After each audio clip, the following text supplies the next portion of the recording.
வாழ்க்கையில் நடந்த உண்மையான சம்பவம். அல்லாஹ் எனக்கு கொடுத்த செய்தி.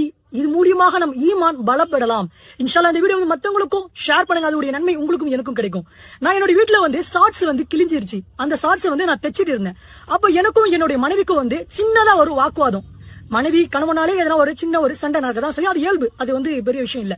அப்ப அந்த சமயத்துல வந்து நான் சொன்னேன், என்ன ஃபேன் வந்து ஆடிட்டு இருக்கு அப்படி சொல்லும் போது மனைவி என் மேல இருக்கிற கோவத்துல அந்த ஃபேன் உங்க தலையில தான் வந்து விழுட்டோம் அப்படின்னு சொன்னாங்க. கொஞ்ச நேரத்திலே வந்து அந்த ஃபேன் வந்து என் தலையில விழுந்து இங்க அடிபட்டு 4 தையல் போறவளுக்கு ஆயிடுச்சு. அல்ஹம்துலில்லாஹ், நல்ல வேலை அது என் மேல விழுந்தது. என் குழந்தை என் பக்கத்துல எதிர்க்க கொஞ்சம் தான் ஜஸ்ட் அந்த என் குழந்தை மேல விழுந்திருந்தா என் குழந்தை அந்த வெளியே தாங்கி இருக்குமா?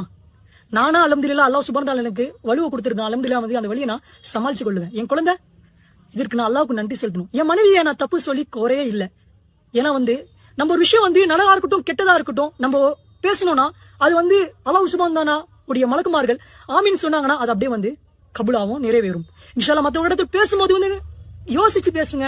அவங்களுக்கு நல்லதை நினைச்சு யோசிச்சு பேசுங்க, கெட்டதை நினைச்சு பேசாதீங்க. அது நம்ம விளையாட்டா பேசினா அது நடந்தே தீரும் இன்ஷால்லா அல்லாஹ் நாடினால். அல்லாஹ் சுப்ஹானஹு வ தஆலா திருக்குர்ஆன்ல சொல்றான், உங்களுக்கு அது துன்பமாக இருக்கலாம், ஆனா அதுல வந்து நான் இன்பத்தை வச்சிருக்கேன். எனக்கு இது அடிபட்டது, அல்ஹம்துலில்லாஹ் நான் வந்து சந்தோஷமா இருக்கேன். நான் இது மூலியம் வந்து நான் துக்கம் படல. காரணம் என் குழந்தை மேல இல்ல. குர்ஆனை நான் படிச்சு அது விளங்குறனால மூமினாக இருக்கறனால அல்லாஹ் பத்தி நான் புரிஞ்சிருக்கேன். இதுவே வந்து நான் குர்ஆனை படிக்காம அல்லாஹ் பத்தி நான் தெரியாம இருந்திருந்தேன்னா தர்கா பின்னாடி போயிருப்பேன். எதனா வந்து கயிறை கட்டிட்டு இருப்பேன். ஏன்னா எனக்கு அடிபட்டுட்டே இருக்குன்னு.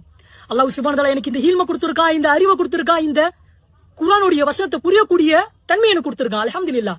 எப்போதும் எது நடந்தாலும் சரி அல்லாஹ்வுக்கு நாம் நன்றி செலுத்தக்கூடிய அடியாகராக இன்ஷா அல்லாஹ் இருப்போம். எவ்வளவுதான் அல்லாஹ்வுக்கு நம்ம நன்றி செலுத்தினாலும் பத்தாதுங்க. அல்லாஹ் மிகப்பெரியவன். இன்ஷா அல்லாஹ் எல்லா புகழும் இறைவனுக்கே. அல்லாஹ்வுக்கு நாம் நன்றி செலுத்துவோம். ஆமீன்.